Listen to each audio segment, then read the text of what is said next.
चलिए स्टार्ट करते हैं।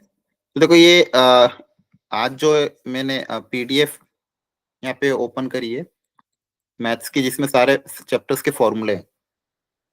तो इसमें से जो जो इम्पोर्टेंट है, ऐसे तो बहुत सारे इम्पोर्टेंट है, लेकिन जो ज्यादा इम्पोर्टेंट है उनको मैं रेड कलर से टिक भी करता जाऊंगा, ताकि आपका फॉर्मूला भी रिवीजन हो जाएगा और एक ही बार आप उनको डेली बेसिस पे आप देख भी लेना। आपको स्क्रीन स्क्रीन विजिबल है? Yes sir. Yes sir. Yes sir. ठीक है। अब ये पूरी मैथ्स की फॉर्मूला बुकलेट है, इसमें से एक एक चैप्टर को करते जाते हैं। थोड़ा बहुत आज करेंगे, फिर अगर मान लो बच गया तो देखेंगे शाम वाली जो क्लास होगी उसमें कर लेंगे। तो देखो पहला चैप्टर सेट से। सेट्स में एक तो डी मॉर्गन लॉ, आपको पता है ये होल डैश लग जाता है तो अलग अलग हो जाता है, हाँ है ना? क्लियर है? Yes sir. ठीक है। इसके बाद फिर ये वेन डायग्राम होता है, ये पता होना चाहिए union intersection A minus B minus A, और ए माइनस बी और बी माइनस ए को साथ में ले लेंगे तो ए डेल्टा बी होता है। क्या होता है? ए डेल्टा बी, है ना? और ए के अलावा जो बचा हुआ है उसको बोलते हैं ए डैश, ये फंडामेंटल फॉर्मूला। इसके अलावा ये A union B union C का fundamental formula A plus B minus A intersection B, ये पता होना चाहिए। ठीक है। ए डेल्टा का फॉर्मूला जो जो टिक कर रहा हो उतना उतना काम काम का है। क्लियर है? Yes sir. ठीक है। Yes sir. ये तीन तीन के सेट का भी काम आ जाता है। अगर A union B union C है तो ये एक बार ये वाला याद रख लेना, ठीक है? बाकी नहीं करोगे चलेगा। इसलिए मैं आपको जानबूझ के रेड कलर के इससे मार्क करते जा रहा हूँ। इसके बाद रिलेशन एंड फंक्शन है, इसमें ये सब कुछ काम का नहीं है। रिलेशन में आपको पता ही है टाइप्स ऑफ रिलेशन, इस टॉपिक से क्वेश्चन आते हैं। अब इसमें थ्योरी कुछ नहीं, इसके क्वेश्चन आपके इंपॉर्टेंट है, हाँ है ना? क्लियर है? रिफ्लेक्सिव, सिमेट्रिक एंड ट्रांजिटिव, इसके ऊपर क्वेश्चंस आपको करने हैं। ठीक है, बस इतना सा काम का है। बाकी अगर तीनों हो जाएंगे तो इक्विवेलेंस, बस इसके अलावा कुछ भी नहीं करना है। फिर फंक्शन का यहाँ पे कुछ फंडामेंटल जैसे दिया होगा इन्होंने। फंक्शन में डोमेन रेंज वेरी इंपॉर्टेंट, आपको पता है ये डोमेन रेंज में क्या क्या देखते हैं। डोमेन में खासकर रूट के अंदर अगर क्वांटिटी है greater than equal to 0, denominator में जो क्वांटिटी है नॉट इक्वल टू 0, और क्या होता था बस, है ना? बाकी अलग अलग चीजें होती थी, लॉग वगैरह की, लॉग के अंदर इनपुट पॉजिटिव होना चाहिए एंड सो ऑन। तो डोमेन रेंज के प्रॉब्लम्स आपको करने हैं अच्छे से, तो ये एक इंपॉर्टेंट टॉपिक है। अब नंबर ऑफ फंक्शंस पे कभी कभी क्वेश्चन आ जाते हैं, जैसे नंबर ऑफ वन फंक्शन। अगर सेट ए में मान लो m एलिमेंट है, सेट बी में n एलिमेंट है, तो total number of one function कितने होंगे? तो number of one function, one मतलब आपको पता ही है ना, एक एलिमेंट का एक ही इमेज, मतलब हर एलिमेंट का जो इमेज बनना चाहिए अलग अलग बनना चाहिए। कोई भी दो एलिमेंट का सेम इमेज ना बने उसको वन बोलते हैं। ठीक है। तो अगर n की वैल्यू इधर अगर greater than equal to m है तो नंबर ऑफ वन फंक्शन आपका हो जाएगा npm। npm क्लियर है? याद रख लोगे? Yes sir. तो एक तो ये फॉर्मूला याद रख लेना बस, बाकी कुछ नहीं ना। ऑन टू के लिए देखो ऐसे तो नहीं आता, लेकिन अगर फॉर्मूला तो टफ होता है इसका, याद रखना। लेकिन अगर इतना याद रख लो कि ऑन टू में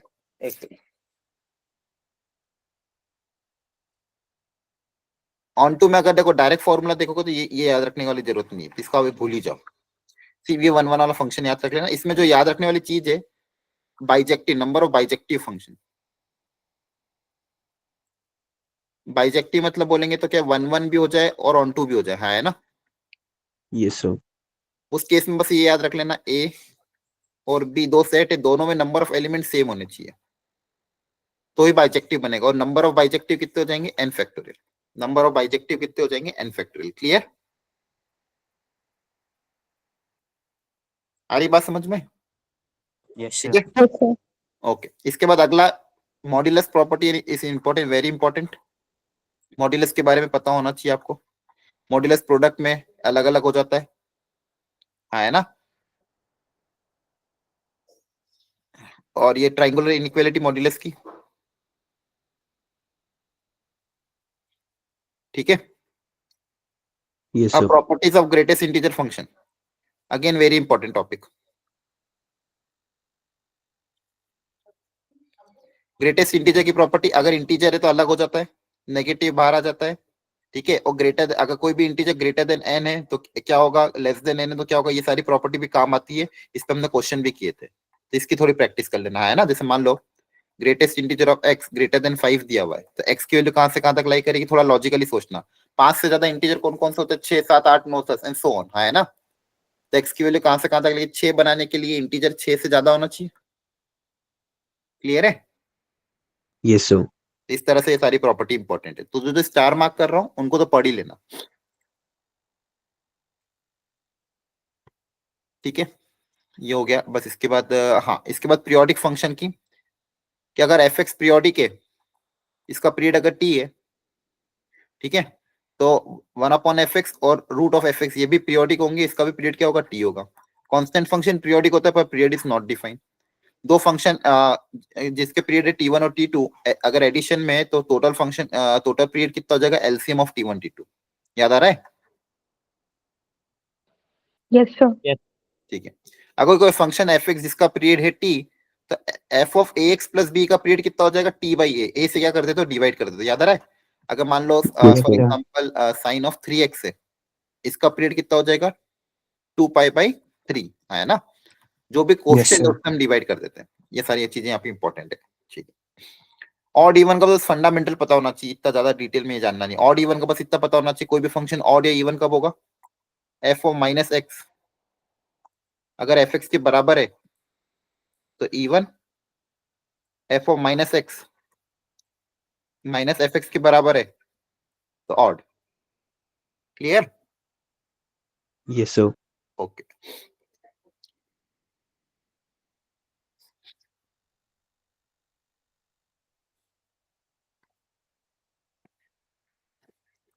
इनवर्स की प्रॉपर्टी।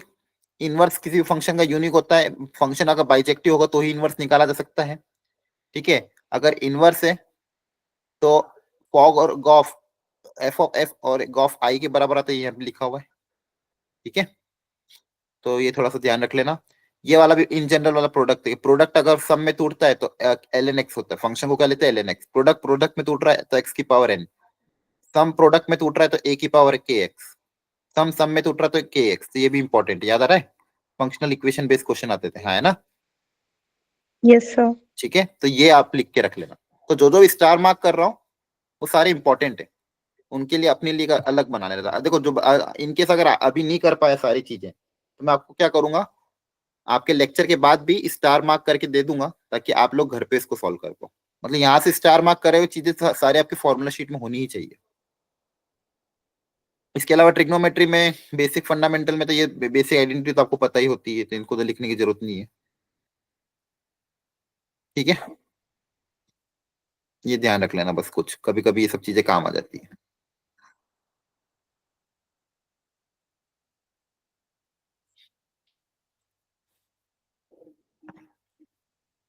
ये सारे फॉर्मूले काम के,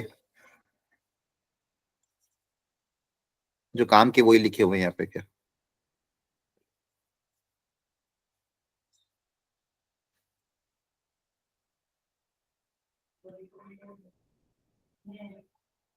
ये ट्रिग्नोमेट्री तो अभी बताई थी ना, ये फॉर्मूले रटे होने चाहिए सारे। ये वाली वैल्यूज, ये वाला एक फॉर्मूला याद रख लेना, ये दो कभी कभी काम आ जाते हैं। एंगल अगर एपी में हो तो उनका सम का फॉर्मूला है। तो इनको आपको देखो ये याद एकदम होंगे नहीं, डेली बेसिस पे डेली सुबह सुबह उठ के रिवाइज करोगे ना, तब जाके चीजें याद हो जाएगी अपने आप। क्लियर है। Yes, sir. इसलिए सिर्फ जो जो काम काम की चीजें ऐसी वही स्टार मार्क कर रहा हूँ, ज्यादा आपके लिए इकट्ठे नहीं कर रहा हूँ चीजें। ये शुरू के 3 फॉर्मूले। ठीक है, बाकी बाकी काम का नहीं इतना। पूरी रिसोर्स शीट में सिर्फ इतना इतना कर लेना, ज्यादा नहीं, बाकी छोड़ देना। ट्रिग्नोमेट्री के ये फॉर्मूले हो गए। इसके बाद इक्वेशन, ये वाला टॉपिक आपका डिलीट हो चुका, तो इसको नहीं भी करोगे चलेगा।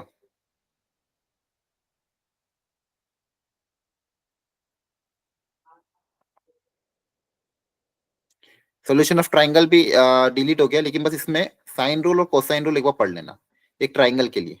ये दो चीज कभी कभी यूज हो जाती है। ठीक है, ये दो टॉपिक कर लेना, बाकी बाकी छोड़ देना।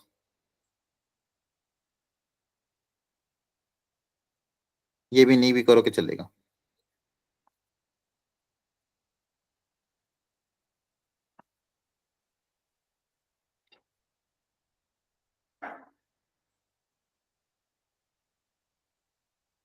इसके बाद कॉम्प्लेक्स नंबर में भी आयोटा के बारे में तो पता होना ही चाहिए। इक्वेलिटी आपको पता ही है। Conjugate, very important. कॉन्जुगेट की ये प्रॉपर्टी मैंने बताई थी बहुत अच्छे से कि कब रियल होता है कब इमेजिनरी होता है। Z plus Z conjugate twice of real part, Z minus Z conjugate imaginary part, and Z into Z conjugate modulus of Z का होल स्क्वायर, है ना। और अगर Yes, sir. और अगर Yes. इमेजिनरी है तो किसको जीरो करोगे किसको जीरो नहीं करोगे ये भी आपको पता होना चाहिए, बताया था। अगर प्योरली रियल है तो Z minus Z conjugate zero हो जाएगा, प्योरली इमेजिनरी है तो Z plus Z conjugate zero हो जाए, तो इसको भी याद रखना। ये डेली बेसिस पे याद करना, फिर देखना एग्जाम में अप्लाई कर पा रहे कि नहीं कर पा रहे। फिर इसके बाद conjugate addition subtraction multiplication division सब जगह अलग अलग हो जाता है ना। तो ये Yes. कॉन्जुगेट हो गया। मॉड्यूलस की प्रॉपर्टी, अगेन मॉड्यूलस में भी मॉड्यूलस देखो कॉन्जुगेट तो हर जगह अलग अलग हो जाता है, addition subtraction multiplication division. Modulus सिर्फ प्रोडक्ट और डिवीजन में अलग अलग होता है, ठीक है। और बाकी जगह आपको वो ट्राइंगुलर इनइक्वालिटी लगती है। बाकी जगह क्या लगती है? ट्राइंगुलर इनइक्वालिटी, है ना। Yes, sir. तो ये जरूरी है। एम्पलीट्यूड मतलब एंगल वाला प्रोडक्ट में एडिशन में अलग अलग हो जाता है, डिवाइड वाला सब्सट्रैक्ट हो जाता है, पावर आगे आ जाती है, ठीक है। ये तीन याद रखना।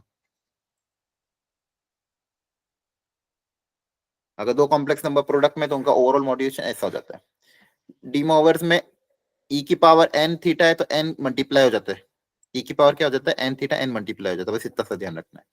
Cube root of unity 1 omega omega square, x cube equal to 1। ये जो इक्वेशन है इसके तीन रूट होते हैं, 1 ओमेगा ओमेगा स्क्वायर। इनकी प्रॉपर्टी क्या होती है? 1 प्लस ओमेगा स्क्वायर, इन तीनों का सम कितना होता है? 0। सेम उसमें भी होता है, मतलब पावर सेम टाइप की पावर में भी हो जाएगा। ओमेगा की पावर 3 है, हमेशा के लिए क्या होगा? 1। और आपको पता ही है ये इन सबका मैग्नीट्यूड भी 1 होता है, एक सर्कल के ऊपर लाई करते हैं। ओमेगा आपका क्या आता है? -1/2 प्लस √3/2 आयोटा। ओमेगा स्क्वायर क्या होता है? -1/2 माइनस √3/2 आयोटा। तो कभी कभी बोल देंगे नहीं, अगर आपको ऐसा रूट दिया मतलब ये ओमेगा स्क्वायर है, और इनकी प्रॉपर्टी का यूज कर लेना। क्लियर है? स्क्वायर रूट को याद रखने की जरूरत नहीं है, square root of complex number को याद रखने की जरूरत है, बस ये दो फॉर्मूले याद रखना। उसको बस तरीका याद होना चाहिए। स्क्वायर रूट को कोई भी कॉम्प्लेक्स नंबर का स्क्वायर रूट निकालना, उसको a प्लस आयोटा बी से इक्वेट कर दो, ये फॉर्मूला याद होगा ही नहीं। अगर स्क्वायर रूट का पूछ ले कभी भी, इसको मान लो x प्लस आयोटा बाई से इक्वेट कर दो, स्क्वायर बोथ साइड, फिर कंपेयर करके x और y निकाल लेना। क्लियर है? बस ये तरीका याद रखना। कोई डाउट? No, sir.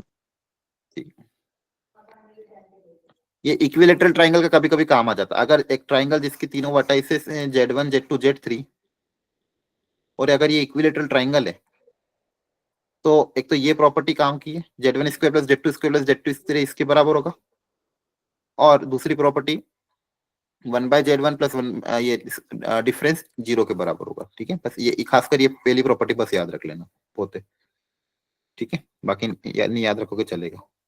बाकी ज्योमेट्री रेंज देना अभी के लिए, ज्योमेट्री ऑफ कॉम्प्लेक्स नंबर ज्यादातर आप एडवांस में पढ़ोगे, इसलिए सारा छोड़ देना। क्वाड्रेटिक में आपको पता ही है, रूट क्वाड्रेटिक फॉर्मूला पता ही है, discriminant sum of the root, product of the root, difference of the root.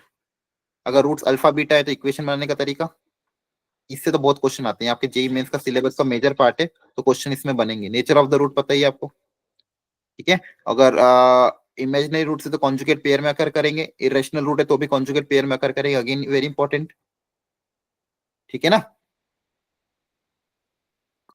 फिर ये यहाँ पे दिया हुआ है ऑलरेडी। एक रूट अगर कॉमन है तो आपको बताया था क्या तरीका अपनाना है, ये फॉर्मूला याद मत रखना। वन रूट कॉमन के लिए सोचने का तरीका सिखाया था। Yes, Yes, sir. sir. Put alpha in both the equation,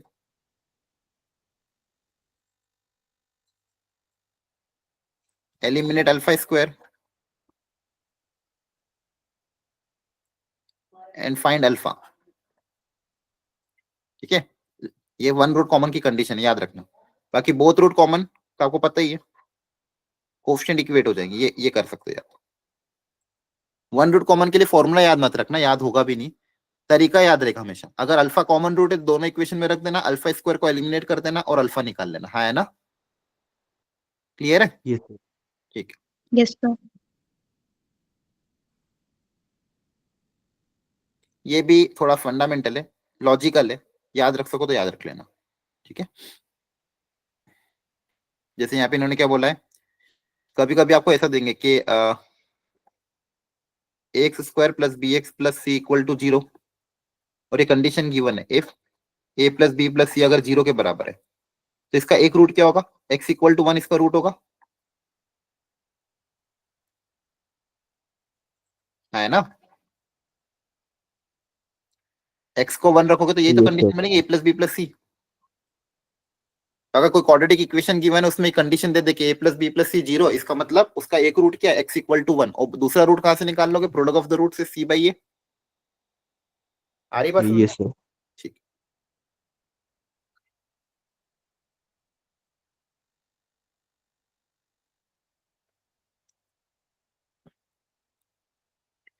इसके बाद minimum and the maximum value of the expression, इसके लिए आपको पीक पता होना चाहिए। ये ग्राफ होता है, ये पीक पॉइंट क्या होता है, माइनस बी बाई 2 है, x coordinate y coordinate minus D by 4 है, minimum and the maximum value, clear है? Yes. आ रही बात समझ में? Yes, sir.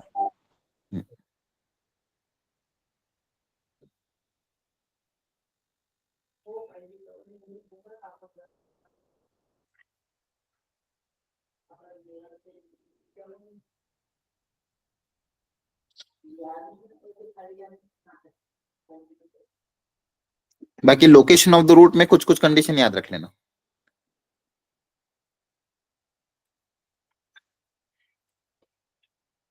Location of the root में कोई भी क्वाड्रेटिक इक्वेशन है, condition they the both root are greater than specified number D, अगर दोनों रूट डी से ज्यादा है तो ये कंडीशन, ठीक है। तो ये कंडीशन आपको कॉपी में भी लिखवाई थी, जितना हो सके उतना याद रख सके तो रख लेना, ठीक है। बस बहुत इतना, ये आगे का मत करना, छोड़ देना इनको।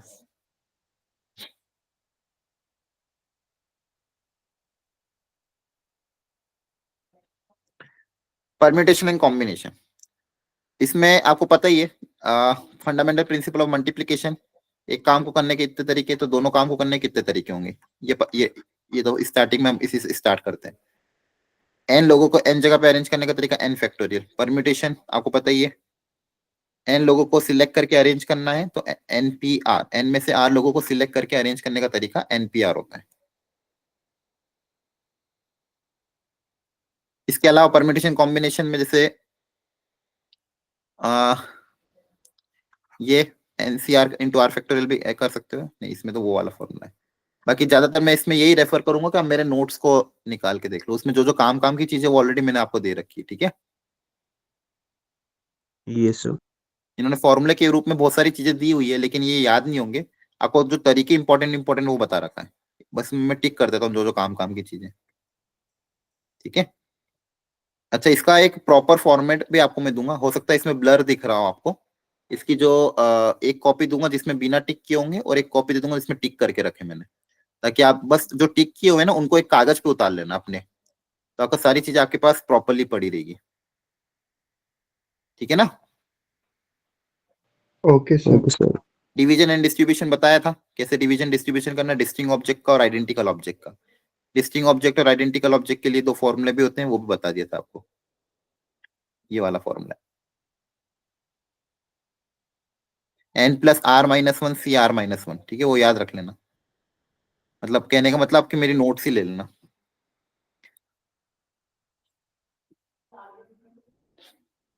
इसके बाद binomial theorem, general term very important topic है, यहाँ से बहुत क्वेश्चन आते हैं, है ना।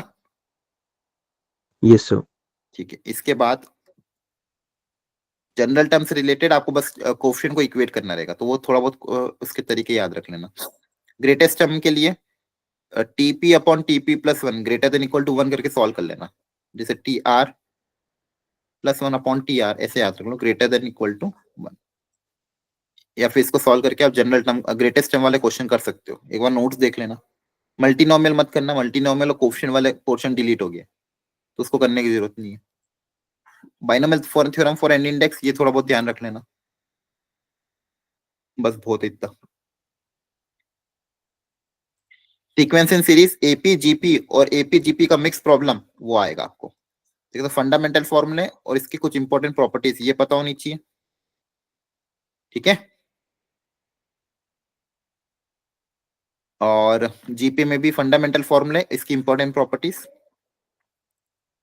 ये चैप्टर ऐसा है, इसमें बहुत चीजें डिलीट हो गई है, तो एपी जीपी कर लेना अच्छे से, एएम जीएम और एपी और जीपी का मिक्स प्रॉब्लम। बोलेंगे ये नंबर एपी और ये नंबर जीपी में, तो उनको मिक्स करके क्वेश्चन बनाया जाता है। और एक इनइक्वालिटी, वो तो आपको पता ही है, इनइक्वालिटी को कैसे सॉल्व करना है, इसकी भी जो क्वेश्चंस क्लास में कराएं उनको देख लेना। अर्थमेटिक ज्योमेट्रिक सीरीज, आर से मल्टीप्लाई करके एक शिफ्ट करके सब्सट्रैक्ट कर देते हैं, याद आ रहा है? Yes, sir. है ना, डिफरेंस वाली सीरीज जो होती है कि कोई सीरीज अगर एपी जीपी मिक्स हो तो आर से मल्टीप्लाई करके शिफ्ट कर दो। समेशन जो होता है एडिशन सब्ट्रैक्शन में अलग अलग हो जाता है, कांस्टेंट बाहर आ जाता है, तो ये पता कर लेना। और ये summation of R square R cube ये पता होना चाहिए। Summation of N, N into N plus one by two, N into N plus one, two N plus one by six, R cube का N into N plus one by two का whole square, ठीक है। इसके बाद straight line, distance formula, section formula, centroid, incentre याद रखना, ये याद रखने को चलेगा। 2:1 का रेशियो ओजीसी है ना। ऑर्थो सेंटर Yes, निकालने sir. का तरीका याद रखना, ऑर्थो सेंटर निकालने के लिए क्या तरीका सिखाया, एक तो ये परपेंडिकुलर है, तो AD is perpendicular to BC, इनका स्लोप का product -1। Yes, sir. Yes, sir. एक इक्वेशन यहां से आएगी। एक और कोई दूसरा स्लोप पकड़ लेना, slope of BE into slope of AC, ये -1। ये दो इक्वेशन, इन दोनों इक्वेशन को सॉल्व करके, इक्वेशन नंबर 1 इक्वेशन नंबर 2, दोनों इक्वेशन को सॉल्व करके आप अपना ऑर्थो सेंटर निकाल सकते हो। ऑर्थो सेंटर अज्यूम कर लेना अल्फा बीटा। ऑर्थो सेंटर पता है, सेंट्रोइड का फॉर्मूला आसान है, ऑर्थो सेंटर सेंट्रोइड की मदद से सरकम सेंटर निकाल लेना। क्लियर है? आ रही बात समझ में? Yes, sir.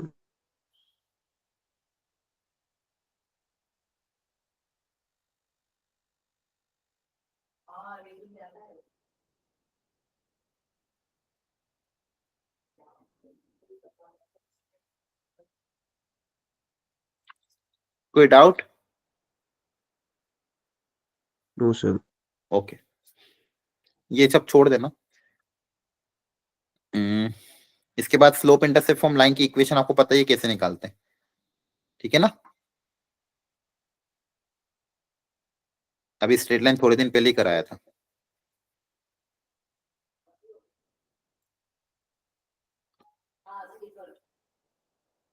Angle between two line,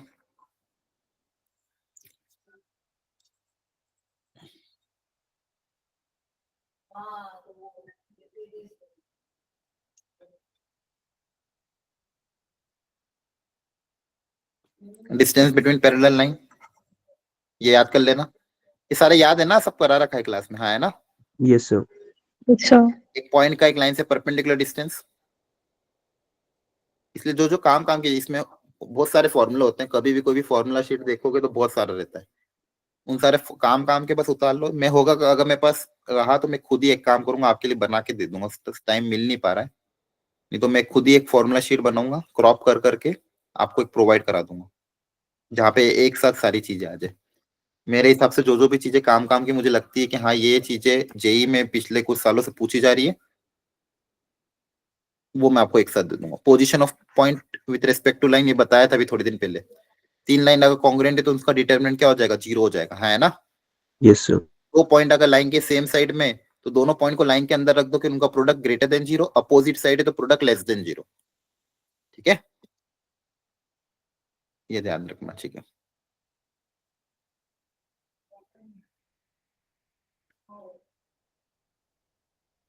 equation of angle bisector उस दिन सिखाया था I think, Yes, sir. Family of line L1 plus lambda L2 equal to 0, दो लाइन से इनके इंटरसेक्शन से पास होने वाली लाइन की equation L1 plus lambda L2 equal to 0, और फिर लेमडा निकालने के लिए आप कंडीशन अप्लाई कर सकते हो। ये होमोजेनियस इक्वेशन मत करना, पहले आता था बहुत क्वेश्चन इसमें से, लेकिन अब डिलीट हो गया। ये अपने आप में बहुत टफ टॉपिक थे सारे, सब एडवांस में कराऊंगा मैं, पर ये कर्व का ये भी पार्ट अपनी अपन को नहीं करना है। कर को होमोजेनाइज करना बहुत अच्छे अच्छे कॉन्सेप्ट है। सर्कल, सर्कल में आपको इक्वेशन जनरल फॉर्मेट में पता होनी चाहिए, रेडियस कैसे निकालना है, very important. Intercept form, x intercept का फॉर्मूला भी बताया था, 2g² माइनस सी, वाई इंटरसेप्ट 2f² माइनस सी, डायमेट्रिक फॉर्म है ना। Yes, sir. ये पहला पेज तो इंपॉर्टेंटली फंडामेंटली तो पता ही होना चाहिए। इसके बाद position of point with respect to circle, कोई भी पॉइंट सर्कल के अंदर बाहर कहाँ पे होगा, उस वो पॉइंट रख दो, मतलब S1 निकाल लो। S1 पता है ना, उस कर्व में पॉइंट रख दो, ग्रेटर देन 0 तो आउटसाइड, इक्वल टू 0 तो on the circle, less than 0 तो इनसाइड द सर्कल।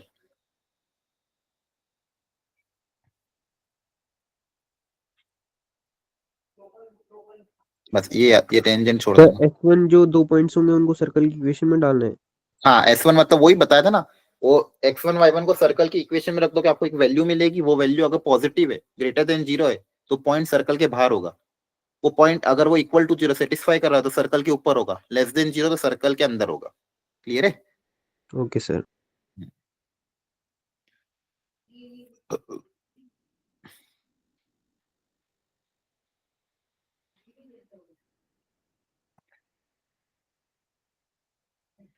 इसके बाद कॉर्ड ऑफ कॉन्टेक्ट की इक्वेशन t इक्वल टू 0, याद है ना। एक्सटर्नल पॉइंट से दो टेंजेंट ड्रॉ करी, क्योंकि ये कॉमन कॉर्ड की इक्वेशन क्या होती है, t इक्वल टू 0। इस बार आपका x1 y1 कौन सा हो जाएगा, एक्सटर्नल पॉइंट हो जाएगा, तो ये इंपॉर्टेंट है। Chord bisector t equal to s1, ये दो फॉर्मूले याद होना चाहिए, बस ज्यादा नहीं। क्लियर है? बाकी सब छोड़ देना, Yes, sir. बाकी है बहुत कुछ, लेकिन जो काम काम की चीजें वो हमको ध्यान। फैमिली ऑफ सर्कल आपको बताया था S1 plus lambda S2 equal to 0, ठीक है। कॉमन कॉर्ड की इक्वेशन भी निकालना सिखाया था। कॉमन कॉर्ड की इक्वेशन किससे निकालोगे, S1 minus S2 equal to 0, याद रखना। कॉमन कॉर्ड, दो सर्कल के बीच में जो कॉमन कॉर्ड है उसकी इक्वेशन S1, दोनों सर्कल को सब्सट्रैक्ट कर देना। यहाँ पे S1 S2 वो मत समझ लेना, ऐसा समझ याद रख लो। S minus S dash equal to 0, दोनों सर्कल की इक्वेशन को आपस में सब्सट्रैक्ट कर दोगे तो कॉमन कॉर्ड की इक्वेशन आ जाएगी।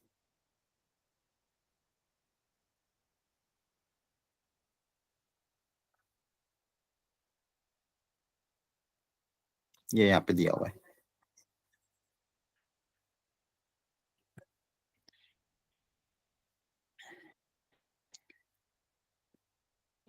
आप देखो कितनी चीजें दे रखते हैं हर जगह, कोई भी स्टैंडर्ड फॉर्मूला बुक में, लेकिन आप लोगों को क्लास में बहुत फिल्टर करके चीजें कराई गई है। आप उतना भी ढंग से कर लोगे तो बहुत कुछ होता है, क्योंकि सारा चीजें करना पॉसिबल नहीं है आप लोगों के लिए। अगेन पैराबोला में चीजें पता ही है आपको। स्टैंडर्ड इक्वेशन पे आपको ध्यान देना अच्छे से। Y square equal to 4x, उसमें खासकर पैरामेट्रिक कोऑर्डिनेट है ना। क्लियर Yes, है? sir. Length of latus rectum 4 है, कौन सा कहाँ पे होता है ये सब कुछ पता है। फोकस a, 0, उसको जो क्वेश्चन मैंने फंडामेंटल के कराए थे वही। यहाँ पे भी सेम फॉर्मूला का position of point with respect to parabola, S1 निकाल लेना। यहाँ पे S1 क्या होगा, वाई स्क्वायर माइनस 4x, ये आपका S है, और S1 मतलब वही पॉइंट रख दोगे इसके अंदर, हाँ है ना। ये Yes, ग्रेटर sir. देन 0 तो आउटसाइड, लेस देन 0 तो इनसाइड, इक्वल टू 0 तो ऑन द पैराबोला। PQ होगा फोकल कॉर्ड है, T1 T2 -1 होता है, ये थोड़े दिन पहले बताया था। फोकल कॉर्ड की वो होता है T1 T2 -1, तो ये याद रख लेना, बाकी याद रखने की जरूरत नहीं है। और पैरामेट्रिक कोऑर्डिनेट खासकर याद रखना, AT² 280। क्लियर है?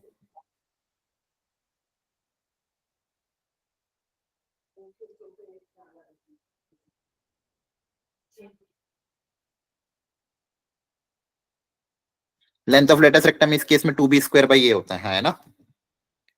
और Yes, sir. इसके सारे इंपॉर्टेंट पॉइंट ध्यान रख लेना। एक तो फोकस कहाँ पे होता है, डायरेक्ट्रिक्स की equation, focus, length of latus rectum and so on. एक मिनट,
तो ये लेंथ ऑफ लेटेस्ट रेक्टम, ठीक है। इसके बाद पोजीशन ऑफ पॉइंट, यहाँ पे भी सेम फॉर्मूला, एसेंट्रिसिटी का फॉर्मूला याद रखना, length of major axis 2a होता है, एसेंट्रिसिटी उसमें रिलेशन आपको पता ही है, ठीक है। टेंजेंट मत करना, टेंजेंट आपका हट गया है। Parametric coordinate a cos theta b sin theta होता है। कॉर्ड ऑफ कॉन्टेक्ट की इक्वेशन यहाँ पे भी t इक्वल टू 0 याद रखना। पेयर ऑफ टेंजेंट डिलीट हो गया, डायरेक्टर सर्कल भी delete. Chord with mid point t equal to s1, वापस सेम फॉर्मूला, मैंने कहा था ना तीनों के लिए सेम फॉर्मूला होता है। Yes sir. हाइपरबोला में भी सेम केसेस वही, focus A comma 0, directrix a by e, vertex length of latus rectum 2b square by A, eccentricity और उसमें रिलेशन क्या होता है, e square equal to 1 plus b square by A square, standard अगर वाला है तो, ठीक है, याद रखना।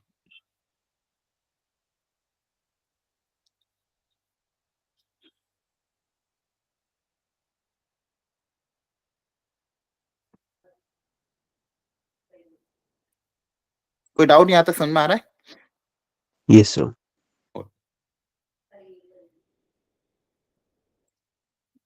तो देखो ऐसे बहुत सारे चैप्टर हैं,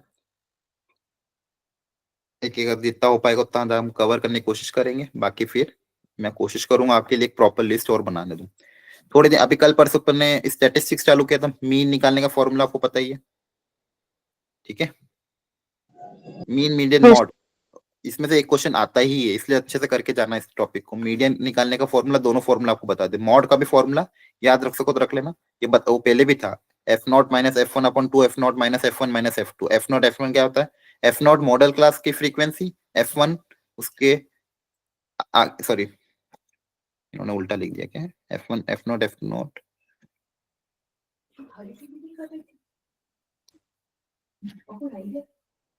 क्लियर हो गया यहाँ तक? Yes. Okay, mean deviation standard deviation आज बता दूंगा मैं आपको। इनवर्स ट्रिग्नोमेट्री में प्रॉपर्टीज से डायरेक्ट क्वेश्चन आएंगे, और खासकर डोमेन रेंज तो एकदम रटी होनी चाहिए। डोमेन रेंज आपको पता होनी चाहिए कैसी क्या क्या होती है। Property number 1 sine inverse of sine x, x होता है एक्स की कंडीशन। इसके बाद जो प्रॉपर्टी 2, इसके ग्राफ बहुत काम आते हैं। Sine inverse of sine x, ये एक्स अगर एक्स माइनस पाई बाई 2 से पाई बाई 2, तो बहुत सी बार अपन ने क्वेश्चन ग्राफ से किए थे, याद आ रहा है? Yes sir. ठीक है,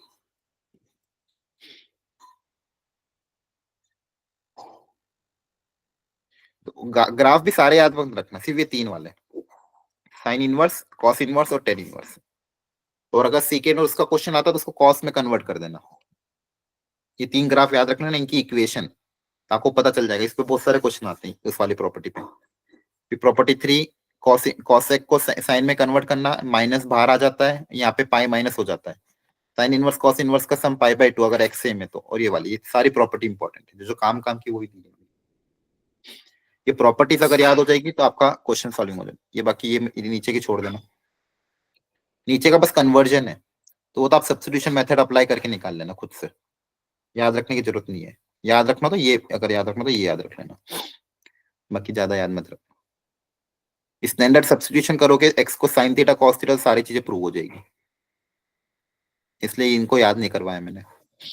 मैट्राइसिस, टाइप्स ऑफ मैट्राइसिस, ठीक है। तो मैट्राइसिस में जो इंपॉर्टेंट चीजें हैं, एक तो आपका सिस्टम ऑफ इक्वेशन, एडजॉइन वाली प्रॉपर्टी, ठीक है, और प्रॉपर्टी पावर वाली, पावर से रिलेटेड, और जो हायर पावर वाले क्वेश्चन आते हैं। 3 ही टॉपिक है जिससे ज्यादातर क्वेश्चन आएंगे, उन 3 टॉपिक को अच्छे से कर लेना। ट्रांसपोज, ट्रांसपोज की प्रॉपर्टी ये काम की है। सिमेट्रिक, स्क्यू सिमेट्रिक, उसकी प्रॉपर्टी, क्या बहुत कम ही होता था। हाँ, एडजॉइन, एडजॉइन बहुत काम का है। एडजॉइन और एडजॉइन से रिलेटेड प्रॉपर्टी, इस पे क्वेश्चन भी बहुत सारे करा रखे हैं आपको, तो इनको ध्यान रखना। इनवर्स निकालने का फॉर्मूला एडजॉइन से रिलेटेड ये रहा। एडजॉइन मतलब क्या होता था, कोफैक्टर का ट्रांसपोज। फिर system of equation, system of equation आपको वो वाले क्रैमर्स रूल से करना है, ठीक है, डेल्टा वाला, डिटरमिनेंट के यूज मदद से करना है। प्रॉपर्टीज ऑफ डिटरमिनेंट भी पता होना चाहिए, प्रॉपर्टीज ऑफ डिटरमिनेंट से रिलेटेड भी अच्छे अच्छे क्वेश्चन आ जाते हैं, ठीक है, कि डिटरमिनेंट प्रोडक्ट में अलग अलग हो जाता है, ट्रांसपोज उसका डिटरमिनेंट सेम होता है, ठीक है, एक बार रो को इंटरचेंज करो तो माइनस के टाइम होता है, कोई दो रो अगर सेम है तो आइडेंटिकल है तो डिटरमिनेंट 0 हो जाता है। के अगर है के को बाहर निकालना तो के की पावर n बन के बाहर आता है। एडिशन में आप ब्रेक कर सकते हो, तो ये सारी प्रॉपर्टी बहुत काम की। ठीक है, इसका यूज बहुत हुआ है, आपको पता है ऑलरेडी। इन Yes, सारी sir. प्रॉपर्टीज का ध्यान रखना, प्रोडक्ट में अलग अलग पावर अलग अलग हो जाती है, बस ये वाला।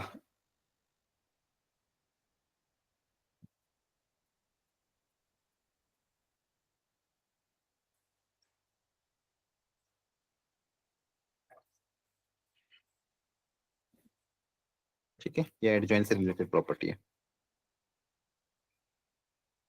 तो कल टेस्ट है, इसलिए मैंने ये सोचा था कि आज आपको ये करा दूं। ठीक है, तो आप टेस्ट के पहले एक बार वो आई होप सब फॉर्मूला रिवाइज करके जाते होंगे।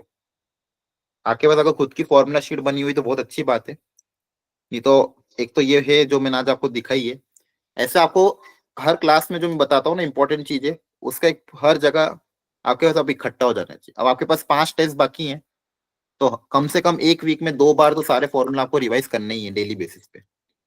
एक टेस्ट के पहले कर लो, एक बुधवार को कर लो, ताकि अगले 5 टेस्ट तक अच्छे से रटा जाए सब चीजें, सारे फॉर्मूले, तीनों सब्जेक्ट के केस की बात कर रहा हूँ। एक एक दिन निकाल लो, नहीं तो 2 दिन सुबह सुबह फिजिक्स कर लिया, 2 दिन केमिस्ट्री कर लिया, 2 दिन मैथ्स कर लिया। आ रही बात समझ में? Yes, sir. ठीक है, क्योंकि अब जो आपके जो टेस्ट आने वाले हैं उसमें आपको फॉर्मूलेस अच्छे से पता होना चाहिए, मतलब आप अप्लाई करो फॉर्मूलेस, कॉन्सेप्ट पता होना चाहिए कि हाँ ये तरह का क्वेश्चन आया तो इसको ऐसा करना है। और याद देखो, रिवाइज करने का तरीका भी यही होता है। फॉर एग्जाम्पल क्वाड्रेटिक की मैं बात करूँ तो क्वाड्रेटिक का मान लो आप फॉर्मूला लिस्ट बना रहे हैं, तो फॉर्मूला लिखते लिखते आपके दिमाग में ये भी होना चाहिए कि इस फॉर्मूले से रिलेटेड क्या क्या वेराइटी बनती है।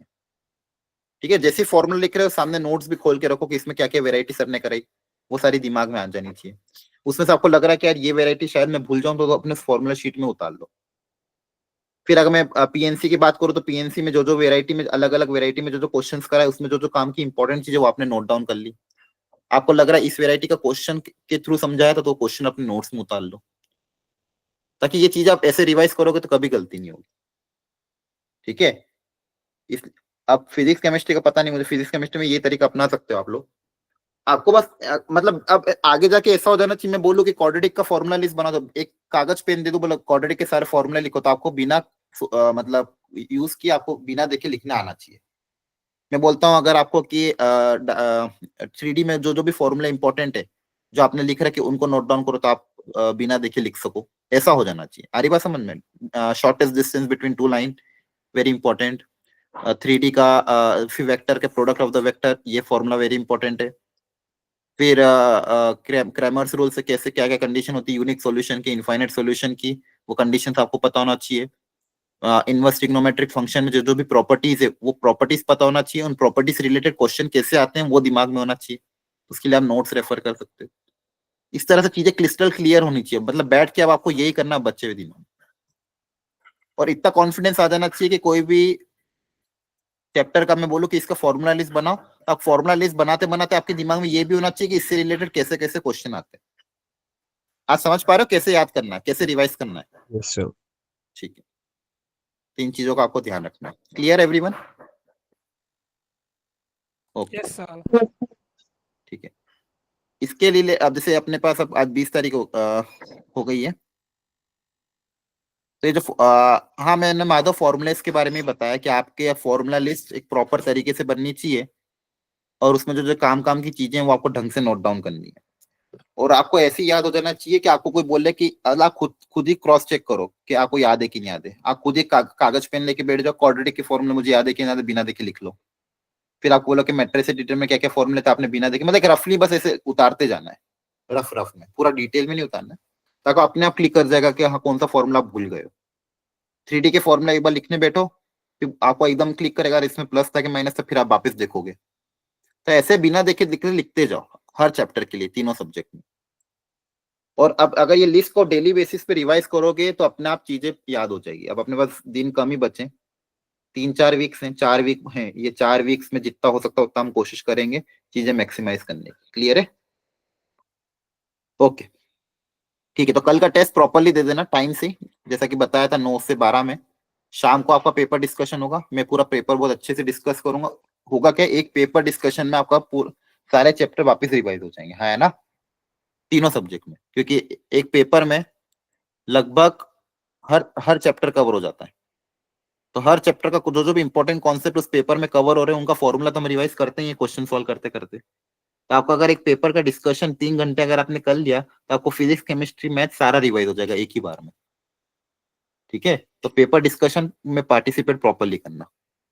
ठीक है, उसके लिए पेपर अपना 9 से 12 में निपटा लेना। 9 से 12 में पेपर निपटाना, जैसा कि मैंने आपको लिख के भेजा था। फिर 2 से लेके 3 या 4 में जो जो भी क्वेश्चन नहीं हुए उनके फॉर्मूले याद करना, उनको रीअटेम्प्ट करना बिना सॉल्यूशन देखे, और फिर शाम वाली डिस्कशन क्लास में पार्टिसिपेट करना, देखना कि सर क्या तरीका बता रहे समझाने का। आपका कोई और तरीका है तो आप उससे डिस्कस कर सकते हो, और आपको फिर ये भी आइडिया लग जाएगा कि आपने कहाँ गलती करी थी। ठीक है, तो आपका वो पूरा दिन प्रॉपरली यूटिलाइज हो जाएगा। क्लियर है? Yes, sir. Yes, sir. Okay, देखो फॉर्मूले सारे एक दिन में तो कवर नहीं हो पाते हैं, लेकिन मैं आप कोशिश करूंगा कि अगली बार आपके लिए प्रॉपर एक एकदम प्रिसाइज फॉर्मूला शीट बना दूं। आज तक मैंने बनाया नहीं, कभी काम नहीं आया मेरे को, लेकिन हाँ आप लोगों के लिए अगर मैं कोशिश करूंगा, इस अभी जैसे छुट्टी आ रही क्रिसमस के दिन, तो तब तक मैं रेडी करके आपको प्रोवाइड करा दूंगा, जिसमें जो जो भी काम की चीजें वो सब होगी। आप खुद की एक अपने हाथ से खुद की बनाना और डेली बेसिस पे उसको रिवाइज करना। क्लियर है? ओके, चलो Bye, sir. Bye, thank you.